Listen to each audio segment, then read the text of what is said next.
Podcast. Podcast. Podcast. Podcast. Podcast. Podcast. Podcast. Podcast. Podcast. Podcast. Podcast. Podcast. Podcast. Podcast. Podcast. Podcast. Podcast. Podcast. Yeah, welcome to yet another episode of the Racer X Exhaust Podcast, brought to you by Yoshimura. We are rolling these out. Riders are much more accommodating for interviews when they don't have to worry about racing or traveling. Or right now, they're not even sure if they should be worried about training. No one's exactly sure what to do. So we've got a lot of interviews, and we've been doing them on Instagram Live. Maybe you've caught some of those. But why not also repurpose them on the Racer X website and also right here on a podcast, because everyone takes their media in different ways these days. So today, a very long and very interesting conversation with Justin Barcia, everything from what's going on right now to what's gone on in his past, how he's improved, even the time that he was considering an offer to move to Europe and race MXGP, and even reveals that he will be moving to the United Kingdom with his wife, who is from there, when his racing days are over. Riders are very candid when they don't have to worry about, I got to get out for practice and racing in 5 minutes like they would be if you interview them at the track.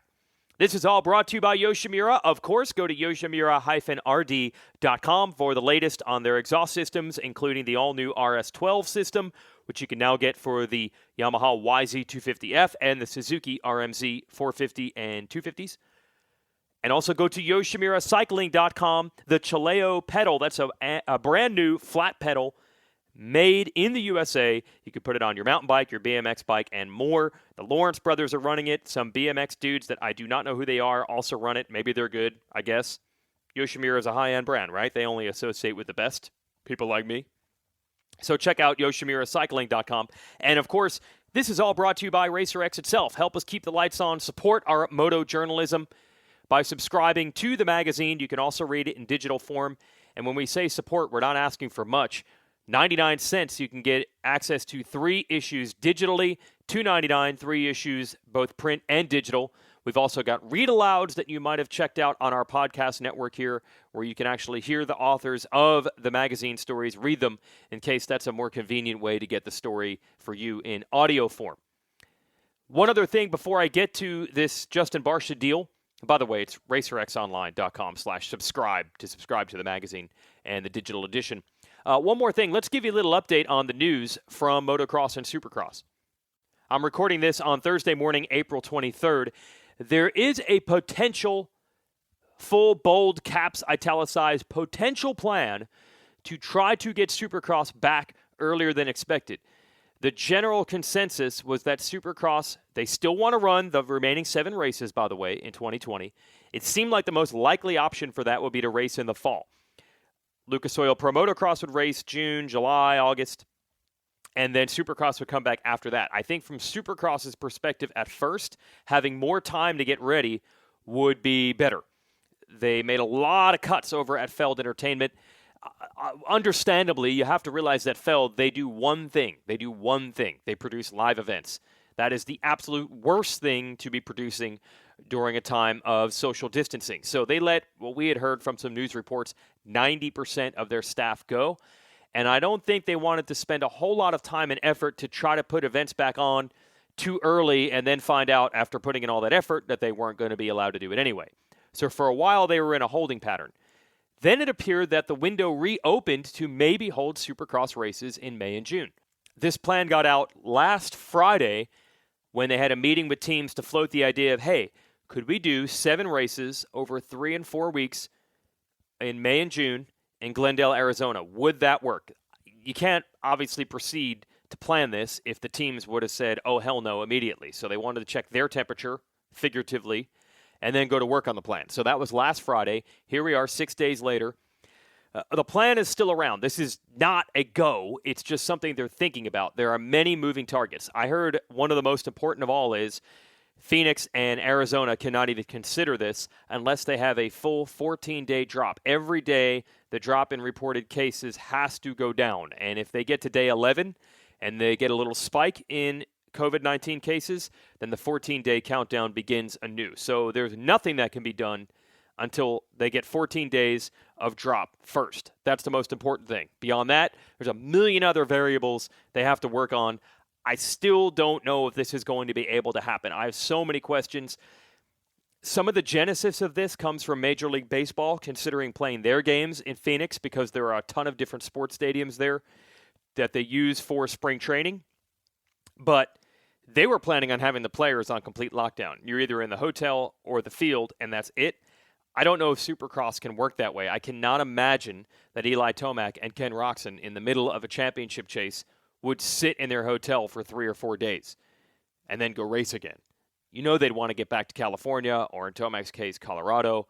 That really starts to change the paradigm of we're working in a lockdown bubble to keep the exposure of these athletes down, and then the athletes potentially spreading it to other communities. So I don't know how that's going to work.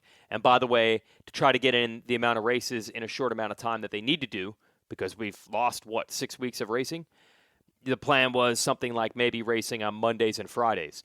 So are riders and teams down with racing twice within a 7-day span? Are they down with not leaving the area? Are they even able to do it? There's been furloughs and lockdowns from some of these teams. Do they even have the staff to get bikes and parts ready to make this happen? Cooper Webb put a bit of a rant on Instagram this morning, again, Thursday, April 23rd. He had heard that the plan is hitting a bit of a snag because of that, because teams are not sure if they're going to be able to pull it off. Now, I'm going to weigh in right here. I will admit that I don't know what all these details are. There is a chance that HR regulations or legal ramifications, these teams aren't even allowed to let their employees do this. Obviously, that's a bit of a hard no. It's hard to get around those things. So if that's the case, that's the case. There's not much you can do about it. But I do feel that the teams have to try, if they're allowed, to exercise any opportunity to get these races in. We've learned very drastically that riders, teams, everyone, they do not get paid unless they race. Racing needs to come back. Any thoughts that hey, it's actually good, they're saving the budget of 7 races of travel, it apparently is not working out that way.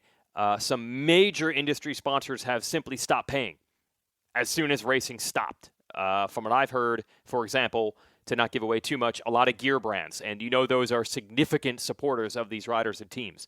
Some of them saying, until you race, we just really doesn't make sense for us to pay. And I'm sure other sponsors doing the same. So getting back on the racetrack helps these riders, teams, mechanics, everyone involved continue to make a living. So that's significant. So I feel like if you can do it, you've got to take the chance to try to get it done. What I'm worried about is people saying, hey, you told us you were going to race in September and October. Why are you changing it? Well, look, Feld never said the September-October thing was locked in, 100% doable. There are significant obstacles to that. There is a chance that the coronavirus lockdown, the numbers, the testing, everything could be worse in September. There's no guarantee that it's going to be better by then. It could be better, but it could be worse. And by the fall, when every other sport, if it gets better, and every other sport and concert and event is trying to come back at once, trying to find venues, trying to find TV time, and even trying to find a television satellite truck that's available, and then it beams up, and then the satellite that beams it back down, finding all these things when potentially every sport and every concert and every event and everything is fighting to cram 1 year's worth of content into the last 3 or 4 months of the year, that's a major obstacle. And I think that's why Feld was thinking, oh man, if we could sneak these races in May and June, before every other sport's trying to come back, football won't be back for sure in May and June, that might be the only way to get these races in. Is it a compromise? Yes. Is it a perfect plan? No. There won't be fans at these races if they run in May and June. That's weird. I know that the riders and teams are going to be caught a little off guard if they come back to work earlier than they thought. But the main theme of this entire thing is 2020 is not going to be perfect. You're just trying to cram that square peg into the round hole as best you can. We've already passed the point of it being normal, of it being perfect, of getting the races in front of fans and the normal time zone. Now, you got to just try to get it in at all. That's what keeps everybody going. And the longer this goes with a complete shutdown, the harder it's going to be to recover. I've equated it to this. If you dislocate your shoulder, if your shoulder comes out, the doctors will tell you the bigger problem isn't how badly did you dislocate it. It's how long was it out. The longer it's out of joint, the more those ligaments and tendons get stretched, and the harder it is for them to come back to normal in a short time. So the longer we go without racing, the longer people aren't getting paid, the longer the checks aren't coming in, the harder it's going to be to recover. I think getting in racing early, even at a compromise, would be great. Again, there could be HR and legal ramifications, which no one is going to tell me about as a journalist, that I don't know about. But in theory, this is a good one. And you have to remember, we're past the point of any type of scheduling or alternative being 100% perfect. They're all going to be a compromise. So if I hear complaints about small details, you're missing the point. All the details are going to be jacked up this year. Just going racing, just getting on the track in some fashion at all is better than none. Okay, that's my rant. That's the latest. We do not know. I am not saying that this plan is going to happen. It's just a plan that they are trying to put together. Check out Cooper Webb's rant on Instagram. We'll also put it on the RacerXOnline.com site if you want to see his opinion on it. His opinion, he wants to go racing. Make it happen. Okay, here's Justin Barcia. It's got to be so weird. I ask every single rider this. How are you turning off the I have to get better as a racer every single day? Or have you not turned it off? Are you still like, is every day just digging, even though you don't know exactly when you're going to apply this? It is a weird time right now for sure. When we first found out we were going racing, I took a little over a week off, and then I did a four-week kind of boot camp, which was not that much fun. a lot of training off the bike, a couple days of moto during the week. So yeah, that was difficult. And then I took another couple days off, and now I'm kind of getting going again on training. So yeah, it's weird, but yeah, definitely trying to get stronger. Yeah. So, okay, what inspired this 4-week boot camp? Did somebody tell you to do that, or was that your idea? What made you decide, okay, hammer down a little bit? My trainer, Tom, he thought it was a good idea, I guess. I don't know. Not a good idea for you necessarily. In the long run, it will be a good idea. It's normal training. It was some hard stuff on the bicycle and, in the gym and things like that. But all in all, it's just normal stuff. Look, I hear all the riders say, boot camp's tough. I don't want fans to get the idea of like, oh, these guys don't want to work. Like, when you're saying it's tough, it's because it's like next level tough, I'm assuming. Like, it's super gnarly. It's not like you don't want to work. It's just that gnarly, right? It's just, it's painful. The body hurts, and, you got to dig, super deep and find those uncomfortable places you don't want to really go. But it's good because during racing and races, and especially, Supercross, Motocross, you have to dig to those places where you don't want to go. And when you go there, you need to know how to handle that. And So yeah, it's good, but no, we're always constantly working. We take some time off, recover the body, things like that. But yeah, work never stops, really. Oh man! So as far as the general paranoia of being a racer and knowing like, oh man, what's this guy doing? What's that guy doing? Could I have done this differently today? Could I change the bike? Could I change my style? Do those thoughts still run through your mind, or are you able to turn that off a little bit right now?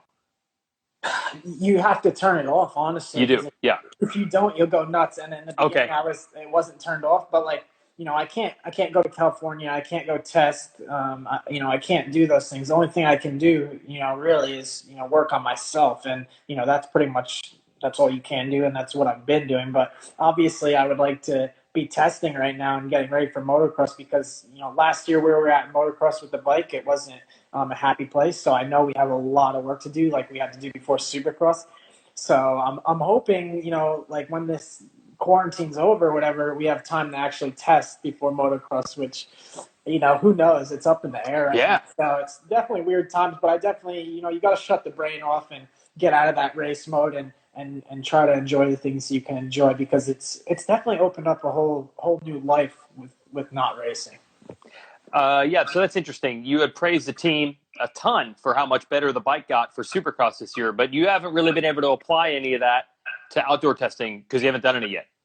No, not really. I just I started on a setting from last year. I do know that I have some suspension coming that the team has built, so I'll be able to try a few things there. But to get down and dirty, pretty much, I need to go to California and I need to work with the guys. That's kind of where I need to be, or I need the guys to be here, but that's not really possible right now either. So, it's definitely going to be interesting when, this stuff kind of ends and, what will happen if I'm able to go to California or if my guys will be able to come here or, what that will be. So we'll just, have to play it day by day, just like life in general right now.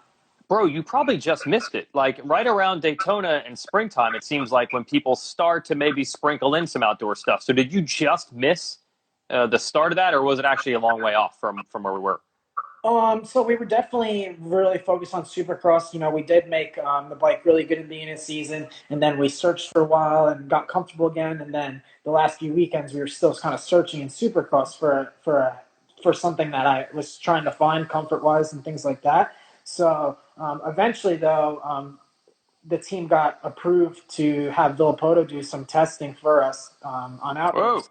Yeah, so that was really cool. It took a really long time to get it approved. It had to go, I believe, all the way to the top of Yamaha. But, it did get approved, and I think they managed to get in a few days of testing. But, they didn't. I don't think they did it all. I never really heard what went down. But so hopefully when this is over, RV will get back on the bike, do some testing, and but by the now we'll be able to go out there and do testing as well. So that was a big step because last year, I had to run through everything, and having someone like Ryan, for instance, to run through some stuff before me would cut down my testing time, and that would give me more training time. So that's always kind of the goal there with the test riders, to run through some stuff and get the bad things out of the way, and then you just try a few good things. But it wasn't like you literally had a test outdoors scheduled like 3 days after Daytona and it got shut down like that day. You weren't that close. No, it was close though. It was like it was a few weeks. Yeah, we were planning on. I think I can't remember exactly. The races are all messed up now. Yes. But yeah, it was a few weeks away from me going to California and putting in that time, and obviously that didn't happen. Have you thought about now, like, okay, no one knows 100% sure when these races are coming back, but let's say that it does go, say, like June to October or something. How do you manage that schedule? Because that's going to mean that next year is going to be all weird because you won't have the normal 4 months off of the points-paying races. So have you even thought about that? Yeah, this year was a big year for me. I don't have a ride for next year, so this is it was a super important year. I was doing really good in Supercross and outdoors for me. I believe I'm good at Supercross, but I like outdoors. That's how I grew up. So I wanted to do really good in outdoors. So it's definitely weird now that you have some Supercross left and an outdoor season to do, and it's definitely going to be awkward. It's just weird. It's all weird, but as a racer, you just when they say we're going to race here and now, you need to be ready for here and now because that's how our life is. When the AMA or Feld, they say we're racing. So I'm going to be ready no matter what. If I'm not able to do the testing, or a little testing, so be it. So I think all in all, mentally and physically, I'm ready for kind of whatever's thrown at me. Are you one of these guys that's like super OCD about how all your stuff is laid out and superstitious about I put the gear on the exact same way, I want this exact same way? Are you one of those guys that, like, if it gets out of your routine, you're seriously thrown sideways? Because a lot of guys I know are like that. Or are you able to just roll with whatever? I pretty much just roll with it. Okay. I'm pretty obviously when the Supercross stopped, it was weird. It felt really weird, and I felt lost for a little bit, and I'm sure a lot of people felt lost, but you kind of just adapt to what's thrown at you. So I'm not really superstitious or anything, or need to have a perfect plan in place, but this was definitely a big curveball. But do you have a garage or a closet or something where everything's like perfectly straight, or are you seriously not OCD at any? You'd be like the only rider I think that I've ever heard say this, if that's true. I have certain things. Okay. Like for instance, cars. I like the inside of the car, the outside of the car to be really clean, or like or if when people, I don't know if this might not bother some people, but when someone gets in your car and they get out and they slide off your seat and like kind of bend the leather in the car, that's something that drives me nuts. So are you serious? Yeah. I've always been like, I don't know why that is. Like I grew up in like crappy old cars and like just like shit Yeah. boxes, and Yeah. like I don't know if it's like pride or something. I just don't want like people slide on the ladder, but that was something weird that I've always been like, but no, I don't know. Not much bothers me, but there's stupid little things. Okay. I want to ask about the car thing. Like, I think people see occasionally a rider will be like, they'll see a photo or Instagram or whatever of like he's got this car, and then I think they think that it's like this never-ending collection, and the next thing you know, the dude has like 15 cars, which totals like $9 million. We've seen you have some cool toys, but it's like you have them for a while, then you just sell them, or is it like the collection just keeps growing? How does that part work? I'm literally saying from like the money amount factor. Yeah, it's funny. I went through a stage in my life where I've always been obsessed with cars. I've loved cars. Yeah. But when I signed with JGR, it was quite a nice paycheck. Okay. So I had like 3 or 4 cool cars, but Okay. that time went and passed, and now I have no cars. None? Seriously? No, I don't have any cool cars. I've been working. I have some goals set in place, obviously, where I want to get something, but I got into little VW trucks a couple years ago. Yeah, my old mechanic Ben, he was into the VWs, and we got into the little pickups, and I have one really nice restored one, and I have one I'm working on right now. It's still in North Carolina. One of my buddies is doing it up. So, have you thrown your factory bike in the back of one of those? Not yet, but the one the one I have now is kind of like almost too nice. Like I don't want to like take it to the track. It's kind of like a low rider a little bit. Oh, all right. The one I'm building now, it's gonna be like a diesel, and it's on air suspension stuff, and it'll have like bigger wheels, and I'll be able to put my bike in it. So I plan on doing some cool stuff with that down the road. Okay, it's easy when you're making that money for. I think most people around you be like, "Hey, man, you work hard. You need to reward yourself. You need to have goals to chase." Does that work, or did you almost find it's the opposite? How do you approach that thing of like reward yourself or don't reward yourself so you keep hungry? Like, how does that all work? Because you seem like you've been on all sides of it. Yeah, for sure. I think you should reward yourself. Just like, if you were in a normal job and you got a big bonus, you should reward yourself, or whatever it may be. But I always had like goals in place to where if I accomplished those and did that, but I definitely got out of hand at a certain point. Like it's like just being stupid, but I don't regret it. I had such a good time and a lot of fun with the cars, and like I could have some cool cars right now if I wanted, but that's not really in life right now. And the one thing I did realize, I never had time to use them. They sat in the garage, and they were cool to look at and cool to clean, but I never got to drive them, so it was pretty much pointless because travel stuff. Like right now would be a good time if you could go drive your car around. You have so much free time, but so it was kind of stupid, but I had a lot of fun.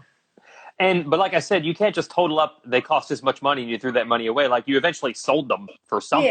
Yeah. Obviously, like cars lose value as soon as you drive them a lot. So that was, especially like exotic cars. It was kind of stupid, and you lose a little bit of money. Like one day I'll probably be like, man, I wish I had that, but like, nah, you can't really look back at it like that. And no, I didn't have like. You obviously, I didn't keep them forever, and I sold them, and just move on from that. Yep. So quarantine life for you, is it just you and your wife or other people around? Have you not seen other people? How are you dealing with all this? No, I haven't seen anybody. It's just me, my wife, and my parents. We're at our house here in Tallahassee, and we drive out to the track, and I have my whole gym there, and the track and stuff. So I've been able to do that, but no, we haven't been around anybody for since it started. So it's definitely been different, but it's nice. And our dogs are here, and they're stoked that we're home. But just isolation pretty much. But we're lucky. Well, but you seem like a social guy. Like you don't stop talking. I feel like all weekend. I feel like some dudes would be like, yeah, whatever, man. I'm gonna watch TV and work in my garage all day. It's gonna be the greatest thing ever. Leave me alone. I feel like you like hanging out.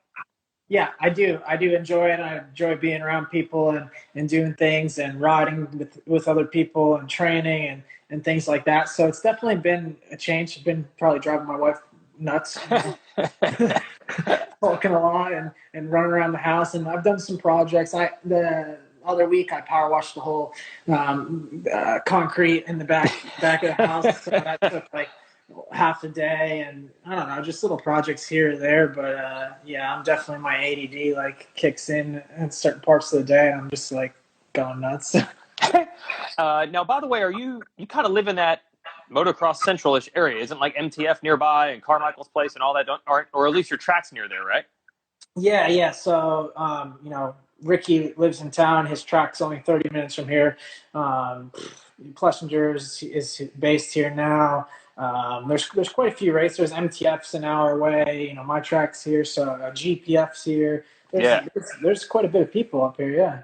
Do you still hear people riding? Does it sound like it's still buzzing like usual, or is it kind of like eerily shut down, or do you not even know? I'm not sure. By the looks of it, it looked like people at GPF were still there, and MTF, and I know people are at Carmichael's. So I think there's a group of people at every place riding and stuff. So that's cool. I guess. You know what's weird? I've actually heard a lot of dealerships and parts people tell me like you said, hey, it'd be cool if you had those cars to drive right now because you got all this time. It's like people are actually riding more in some ways, or buying the motorcycle they always wanted because they're like, dude, this is my month to get it done. It's kind of weird how that works sometimes. Yeah, I'm sure. Like, probably selling some bikes and off-road bikes and trail bikes and stuff because people probably have the time and they're not working, so they can go ride and you can ride by yourself, which is good. So yeah, I'm sure. Hopefully, the motorcycle industry is gonna be all right how this is going. Yeah, because you mentioned, look, you're in this contract year, which you haven't been shy about. You mentioned it several times. You could drive yourself crazy because you have no control over anything right now. You can't just get out there and earn that ride. No. But you had to take steps like mentally to like, dude, calm down. Just control what you can control.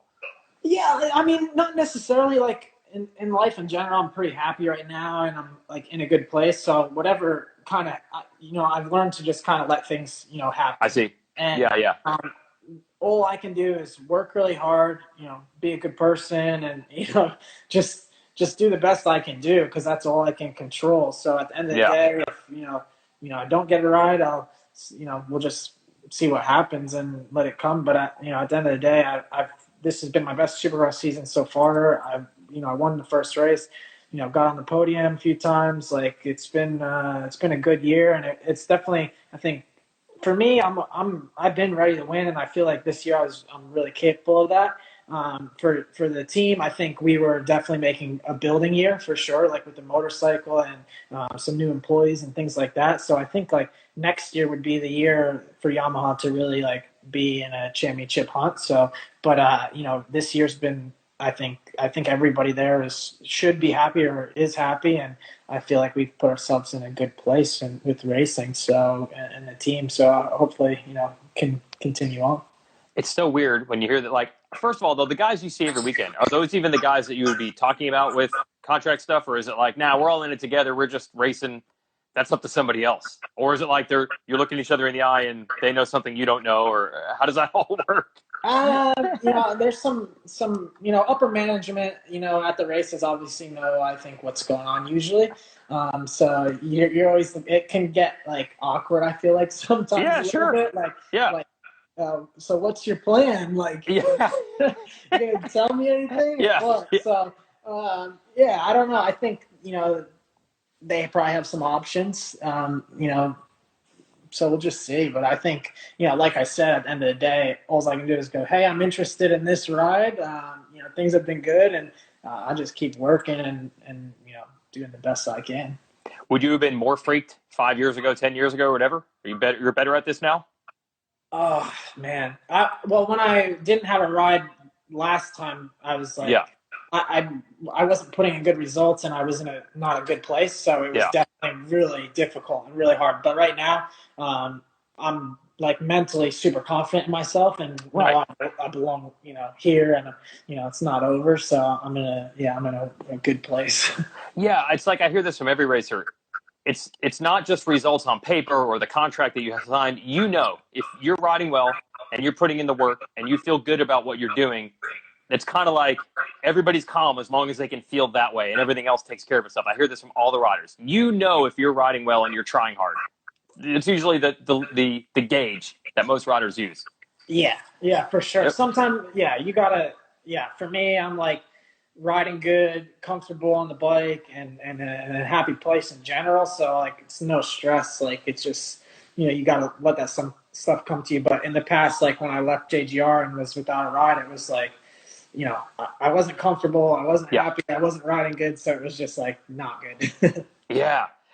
We get this question from fans every time. I suppose fans in Europe, they're always like, hey, you ever consider going MXGP?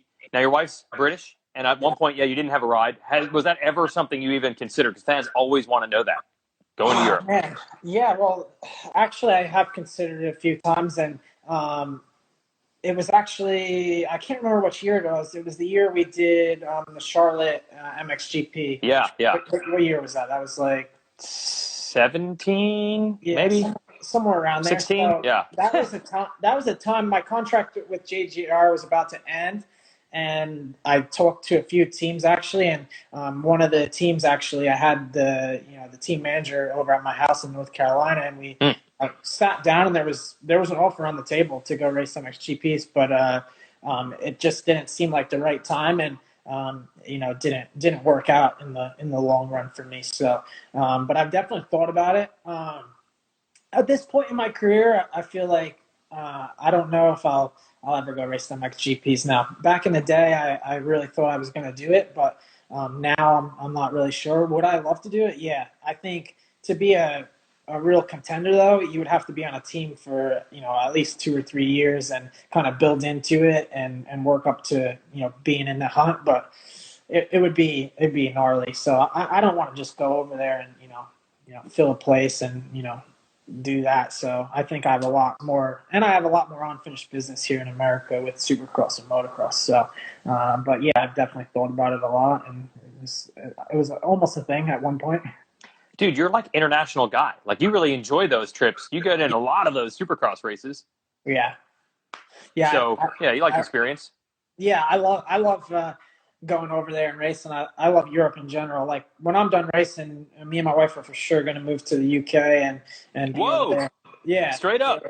Yeah, for sure. So we definitely have plans and stuff down the road to move over there. But I'll always, I think I'll always probably keep my track and property here in the US and probably do some schools and things like that. Who knows, what life will bring, but yeah, definitely plan on living over there a bit. And we have a lot of good friends and family in the UK. So, yeah, it'd be cool. But I think you have a long way to go because how old are you now, by the way? 28. Right, 28. I feel like besides like Filippo and Dunge, they retired, they won like 3 titles in a row, all that. Yeah. I feel like most guys, when they get to your age, I heard it all the time. It's like, dude, when I was 23 or 24, I was burned out and I was over it. And now that I'm in my late 20s or 30s, now I want to keep riding even more than ever. Have you reached that point? Yeah, for sure. I went through that stage. Like, obviously, I thought about retirement after JGR. I was not having fun racing, and I was over it. So I was like, this is not fun, not cool. I don't like racing anymore. And then I did the privateer thing, started having fun again. Got the Yamaha filling gig. Put it on the podium, was having fun. And now this year has been my best year so far, like being in the title hunt in the 450 class. So I feel like I haven't even, hit my stride yet. Like I have so many more good years of racing left in me. So no, I've been loving it. Yeah, it's so weird. Like Brayton is like 35 now, and he's like, I like racing now more than ever. It's crazy. Yeah, it is crazy. But I think as you get older, you mature more and you really start to enjoy the things more. I don't know. It's just, I don't know. It's been, this year's been cool for me. Yeah, but even more so now, because now, at least for a month or so, it's been taken away. So does that make you appreciate it even more? Oh, that's what I said. I've told some people that I'm like, this just shows that I'm definitely not ready for retirement.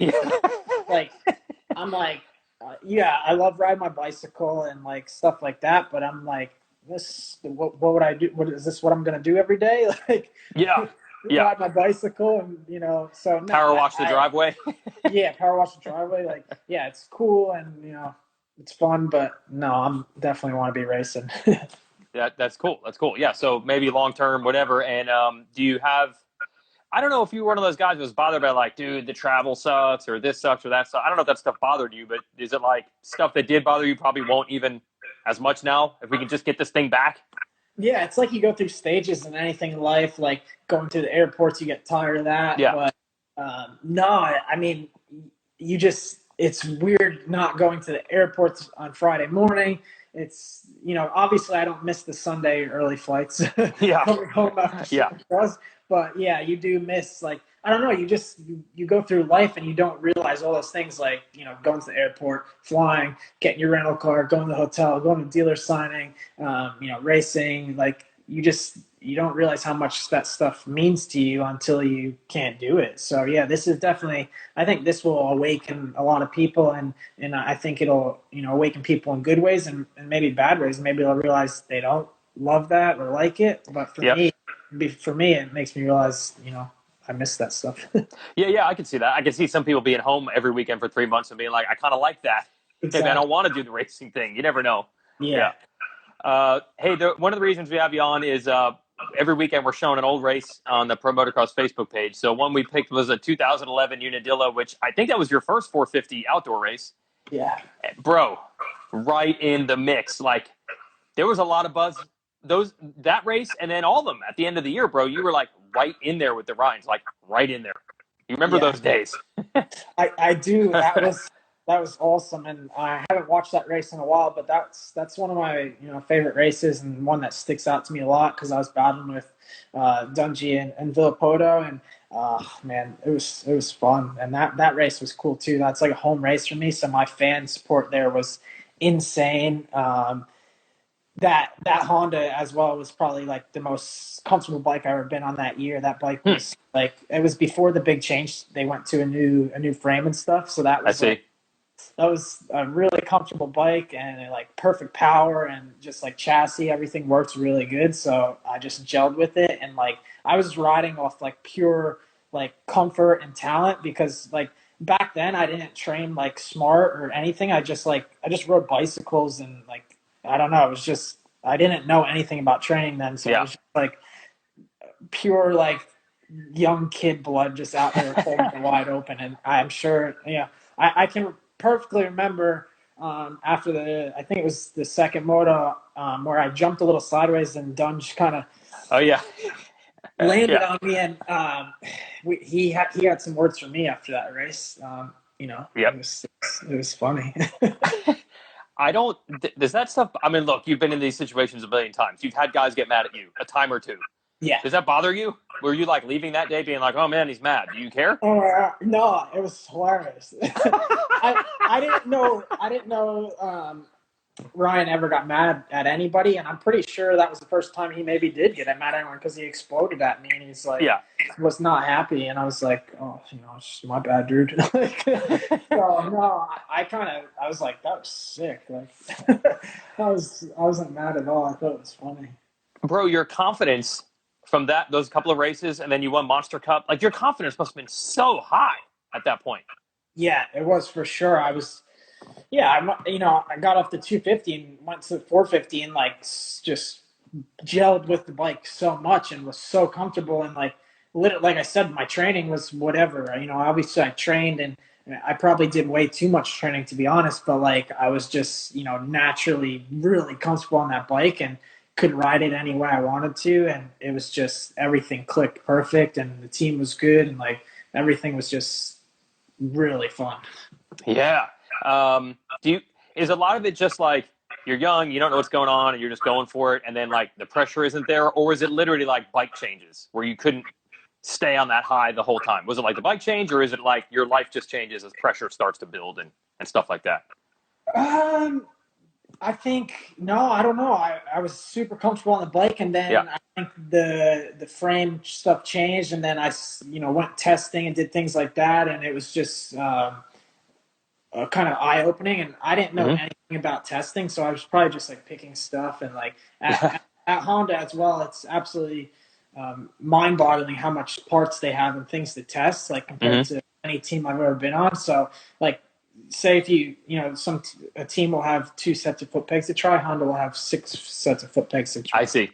Like up, down, back, forward. Like it's quite incredible. And like now as a rider, that'd be really cool to have that. But then as a kid, I knew nothing about testing, and I didn't really know what I wanted. But I literally, when I did in 2011, when I hopped on that bike, I didn't test really. I just rode it one time, and I was like, "This is sick!" Like, so I didn't have to test it or anything. I just like, I think it was Trace. It was probably Trace setting, and I just went and wrote it and sent it.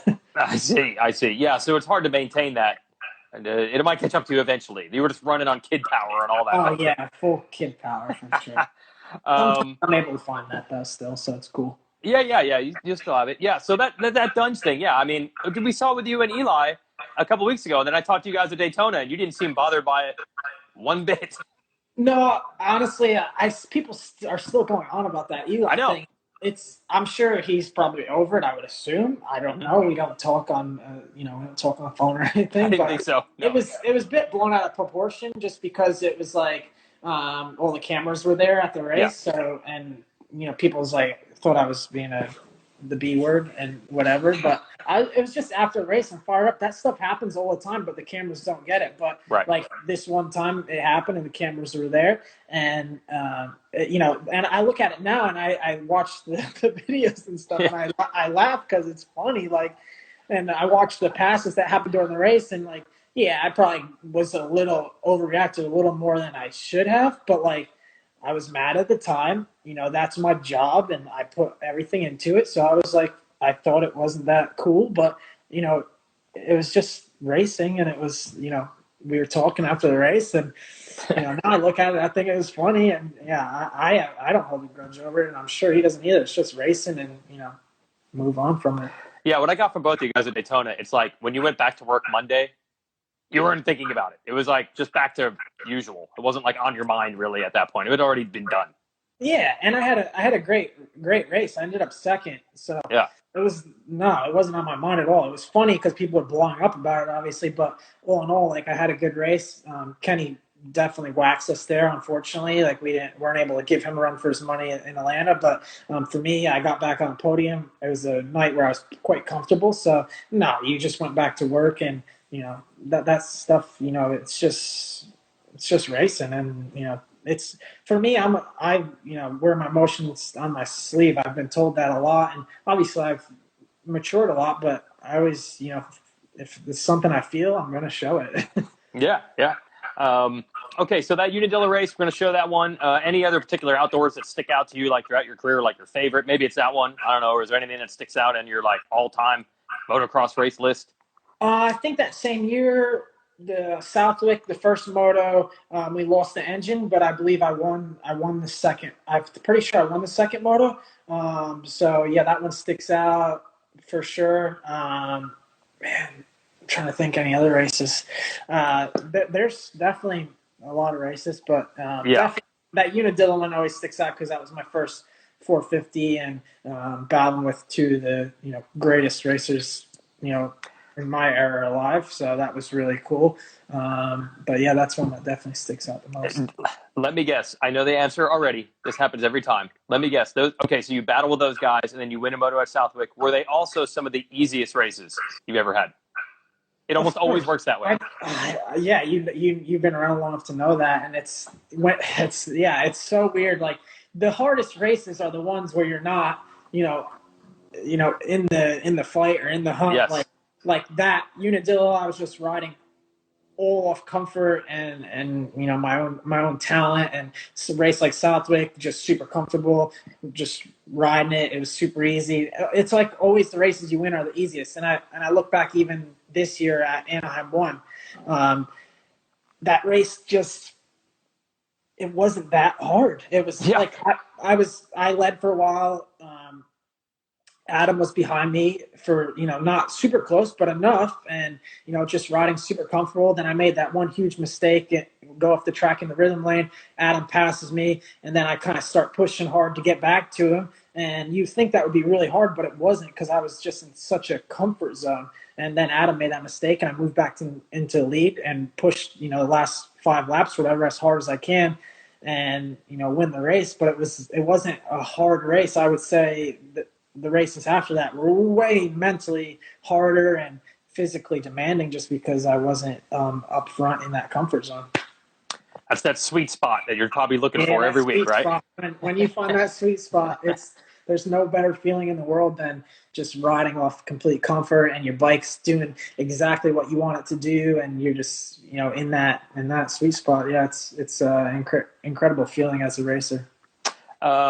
Two things real quick. Are you worried about is this coronavirus thing only affecting you from like a racing business schedule standpoint, or are you like a little worried about actually getting it? I'm getting answers all over the map on that. Are you worried about the health part, or just I'll just wait it out and then I get back to work? Yeah, it's scary for sure. Me and my wife actually got really sick in January. Interesting. Yeah, it was.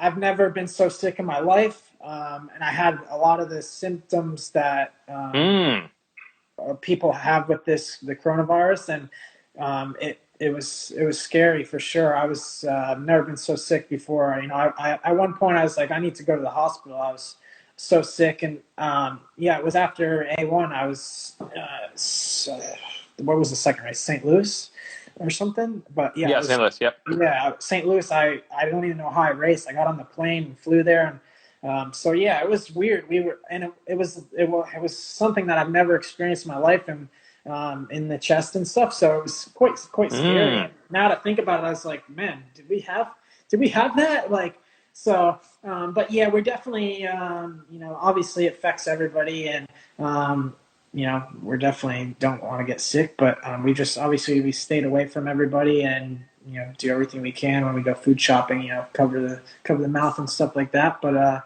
yeah, it's scary times, but obviously hopefully it's getting better. If this antibody test comes out where people can like accurately find out that they have had it, that might open some eyes. I would think you'd want to look into that, right?